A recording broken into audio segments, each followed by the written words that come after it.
bahagia bersama. Ibu dan anda sendiri, kemudian santri ini punya ayah dan ibu, ini yang disebut dengan wali-wali santri. Wali-walinya melindungi, mengayomi, wali. Allah SWT hasbunallah wa ni'mal wakil, ni'mal maula wa ni'mal nasir, sebaik-baik penolong pelindung Allah SWT. Tapi bapak ibu juga dididikkan Allah anak sebagai pengayom, pelindung, penjaga, pelihara.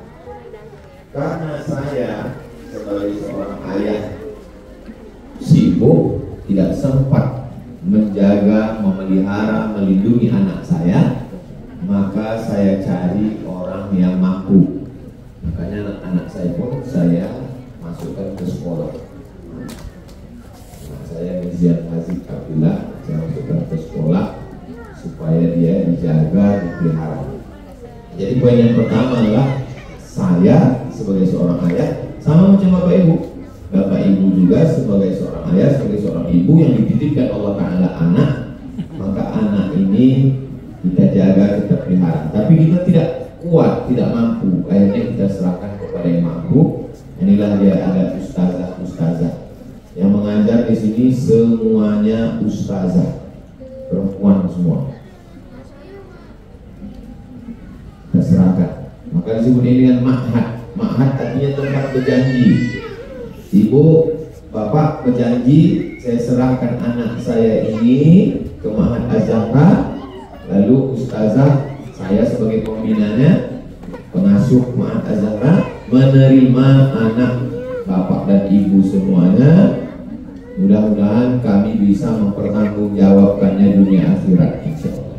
Amin. Selama di sini dia belajar SMP 3 tahun. Bangun pagi jam 3, 3.30, jam 4 bersih-bersih, sholat tahajud, sholat sunat wudhu, sholat sunat taubat, sholat sunat tahajud, sholat sunat hajat, sholat sunat witir. Habis itu mulailah dia murajaah, mengulang hafalan yang lama, menambah hafalan baru. Karena waktu malam itu pikirannya sedang jernih, bersih, tak ada masuk apa-apa, bagus menghafal. Lalu kemudian sholat subuh berjamaah. Saya memimpin sholat subuh di sini hari Selasa, hari Kamis, hari Jumat. 3 hari saya memimpin anak-anak di sholat subuh. Selain itu ustazah. Habis sholat subuh membaca zikir harian. Jadi anak-anak ini ada zikir hariannya. Habis membaca zikir harian, membaca tafsir. Saya yang mengajarnya. Tafsir Jalalain. Sekarang surat Al-Baqarah sudah masuk ayat 180 sekian. Setelah itu baru mereka kemudian mengulang hafalan, makan pagi, masuk kelas sampai zuhur. Nah, jadi anak-anak bapak ibu di sini dia punya ijazah formal yang diakui Diknas SMP. Tamat SMP dia aliyah diakui oleh Kementerian Agama. Tidak ragu dia mau kuliah dimanapun, di Indonesia maupun di luar negeri. Lalu kemudian sore dia masih ada kelas lagi dengan pelajaran agama. Lalu kemudian dia mengulang hafalan, asar berjamaah, habis asar ke maghrib, maghrib ke isya, dari isya terus lagi mengulang hafalan, jam 10 malam barulah dia tidur istirahat. Maka kalau subuh itu mengantuk-ngantuk sedikit ya, saya maklum. Tidak ada nonton TV, tidak ada handphone. Kami pernah mengeluarkan santri 15 orang sekali keluar. Karena pergi ke warung, rupanya yang punya warung ini meminjamkan handphone. SP1 peringatan, SP2 peringatan, 3 kali tertangkap. Sesuai dengan perjanjian tak bisa dibina, keluar. Karena buah busuk akan merusak buah bagus. Jadi kalau satu kotak itu banyak buah, ada satu buah busuk, masukkan ke dalam. Satu buah ini bukan jadi bagus gara-gara buah bagus, buah bagus itu jadi busuk gara-gara satu. Saya tak mau mengorbankan buah bagus gara-gara satu buah busuk. Nah, jadi paling banyak pernah kita keluarkan 15 orang. Pindah ke sekolah-sekolah lain. Setelah itu saya dapat laporan yang pindah dari sekolah Mahat Az-Zahra itu sekarang paling bagus pula hafalannya di situ. Nah, jadi 3 tahun pertama dia fokus menghafal saja. Tamat SMP, pindah ke Aliyah, dia belajar membaca kitab kuning bahasa Arab. Karena banyak orang mengejek, untuk apa hafal Quran kalau tak bisa bahasa Arab, tak bisa baca kitab. Ada orang hebat baca kitab, tapi tak hafal Quran. Ada orang hafal Quran, tapi tak bisa baca kitab. Nah, di sini 3 tahun hafal Quran, tahun keempatnya dia baca kitab. Yang mengujinya kemari dari Lamongan, nama metodenya manhaji. Tadi malam acara akikah anak saya hadir Kiai Joko alumni Al-Azhar, mudir dari Lamongan menguji anak-anak ini. Dan saya tanya, bagaimana penguasaan mereka baca kitabnya Pak Kiai? Saya sudah uji semuanya bisa baca kitab. Kalau saya yang menguji lulus, ialah murid saya sendiri. Hanya mereka datang setahun sekali datang kemari untuk menguji. Jadi kita evaluasi, kita mesti pakai orang luar. Karena kalau orang di dalam ini, karena muridnya nanti dia tinggikan nilainya. Nah, ini tentang kemampuan hafal Quran dan baca kitabnya. Nanti kelas 2 aliyah, kelas 5, kelas 2 aliyah itu dia melanjutkan lagi membaca tafsir, membaca fikih, membaca hadis, membaca akidah, membaca akhlak, usul fikih. Di kelas 6 dia diberikan kemampuan life skill, life hidup, skill kemampuan untuk hidup. Jadi nanti kalau dia tamat, kebetulan ada pengusaha-pengusaha yang mengajarkan buat brownies. Kami ini pengusaha roti Pak Ustadz, kami mau ajarkan. Kasih dia di sini ekstra kurikuler. Kami mau mengajarkan dia masak, diajar boleh di sini. Orang luar datang kemari jamaah kita. Jadi kita mau anak-anak ini tamat dari sini paling tidak 3, hafal Quran, bisa baca kitab, punya life skill, dan yang paling penting dari semuanya adalah berakhlakul karimah. Tapi saya beserta ustazah-ustazah ini tak sanggup kalau kita tidak bekerja sama. Maka yang saya mau minta dari Bapak Ibu wali santri semuanya tak banyak, 3 saja. Yang pertama, tolong ikuti aturan-aturan yang sudah dibuat pondok. Kalau pondok minta pertemuannya sebulan sekali, boleh mengunjungi, jadwalnya hari ini, ikuti saja. Karena saya pun juga membuat aturan ini tidak saya sendiri. Kita buat aturan bersama-sama dan saya ikut. Selesai pengajian di sekolah Al-Azhar Sifabudi, Gobah, datang ibu-ibu berseragam pakai baju PNS. Ustadz Somad, iya Bu, anak saya ikut tes di Mahat Az-Zahra, tolong luluskan Pak Ustadz. Kata saya tak ada kuasa di situ. Karena saya sudah menyerahkannya ke Dewan Ustazah Penerima Santri. Ustazah, saya sebagai pembina mempercayakan penerimaan ini. Siapapun yang minta, kawan alumni Mesir, pejabat, donatur, orang kaya, siapapun yang minta rekom, saya tak bisa. Setiap mereka tanya ke saya tidak bisa merekom. Maka yang tahun ini mendaftar kemari 300 orang, yang diterima hanya setengah, 150. Dari 150 itulah anak bapak ibu sekalian lulus. Tidak ada rekom dari siapapun, karena saya tidak menerima itu. Saya mau mengajarkan kita integritas, kejujuran, tidak mengkhianati amanah orang. Jadi anak bapak ibu semua yang lulus itu memang lulus karena kemampuannya dan karena doa bapak ibu semua. Jadi tinggal kita mengikuti saja aturan ini. Sebagaimana saya pembina, Ustadz pun ikut aturan kita buat bersama. Karena kalau saya mengatakan ke ustazah, ustazah ini ada anak pejabat, luluskan. Ustazah ini ada anak orang kaya, donatur, luluskan. Ustazah ini ada anak kawan saya. Tentu ustazahnya, Ustaz Somad kok gini? Tak sesuai ceramah dia dengan cakap perbuatan dia. Saya juga mesti menjaga ini. Jadi nanti kalau ada apa-apa, itu aturan yang kita buat bersama. Sebagaimana saya ikut aturan, maka Bapak Ibu wali santri, wali murid semua pun saya mengajak. Mudah-mudahan kita ikut aturan kesepakatan kita bersama ini. Dari mulai waktu menjenguk, mendidik anak, kapan menelpon, ini semua kita taati insya Allah. Ini poin yang pertama. Poin yang kedua, kalau berjumpa nanti dengan anak, kasihlah dia motivasi, semangat. Maklum, waktu dia di rumah, dia bisa nonton TV, dia main handphone. Tiba-tiba di sini tak bisa.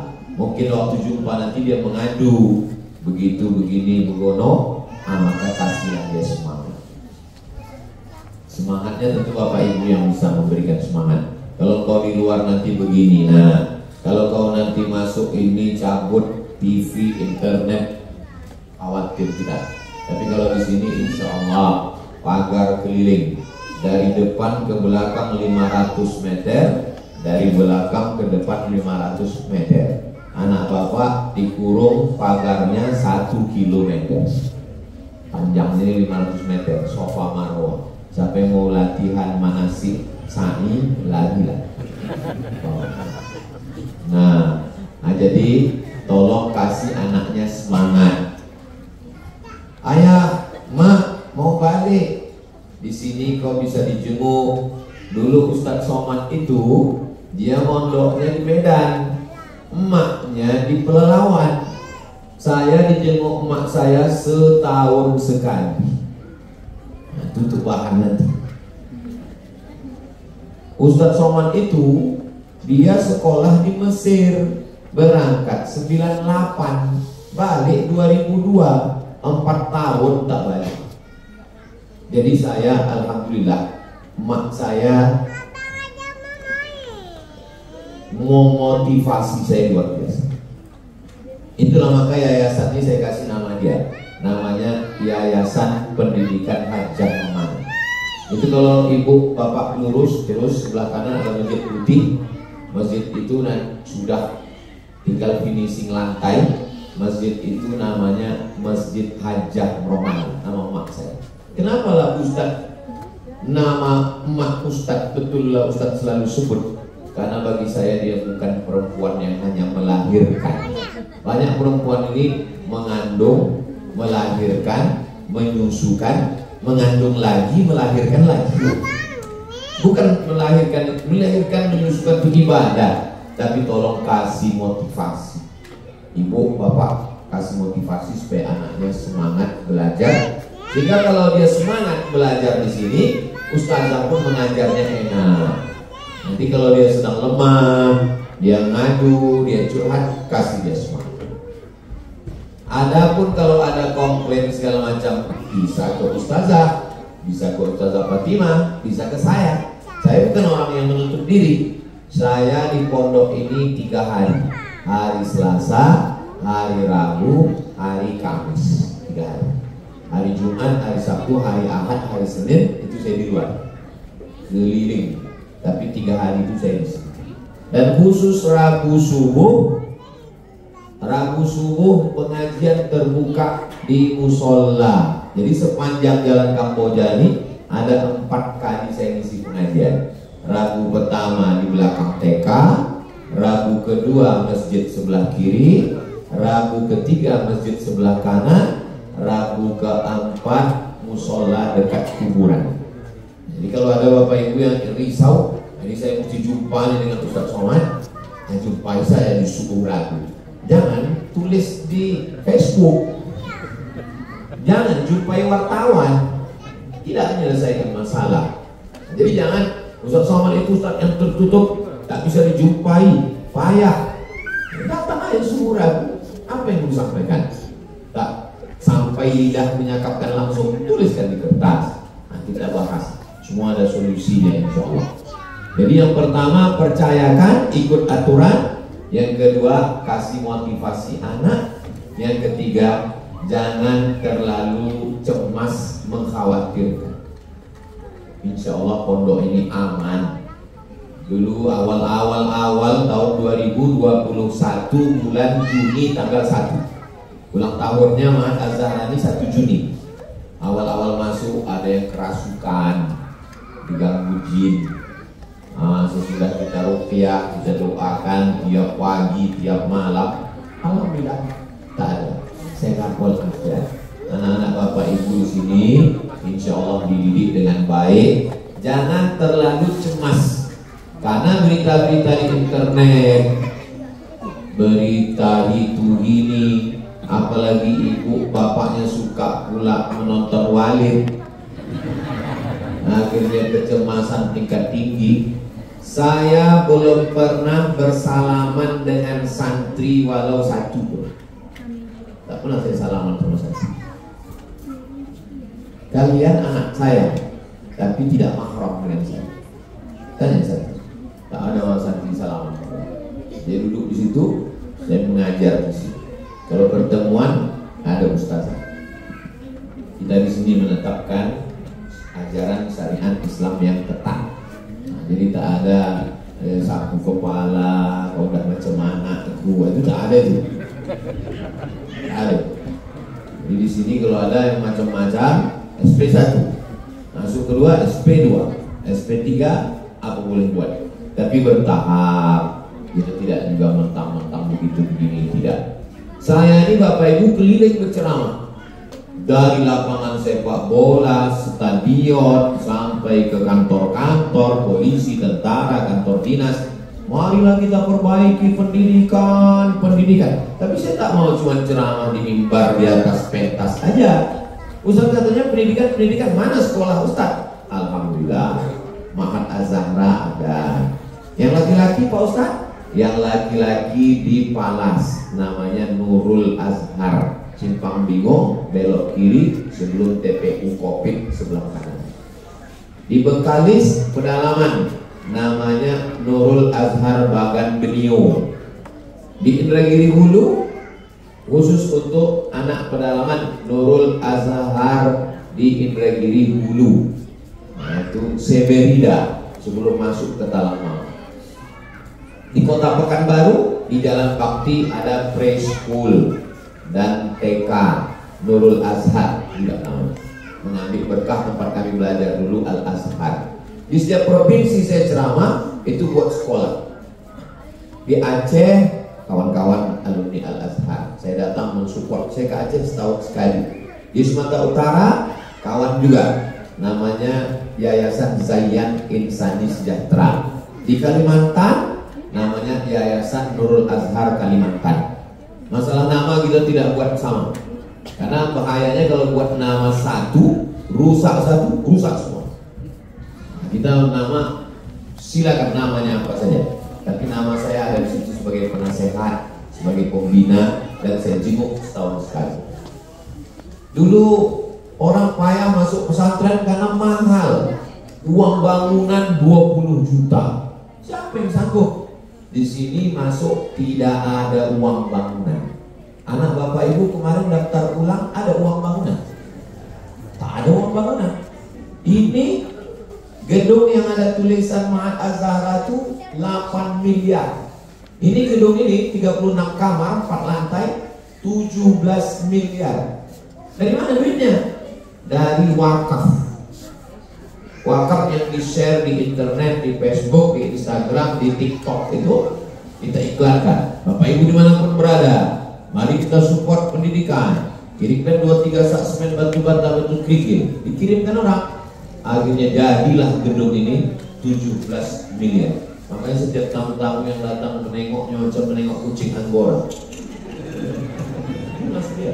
Mana ada duit saya? Duit wakaf. Gunanya untuk apa? Supaya anak bapak ibu bisa masuk, bisa belajar tanpa bayar uang bangunan. Alhamdulillah cita-cita saya itu sampai. Saya ingin supaya anak-anak umat Islam bisa belajar tanpa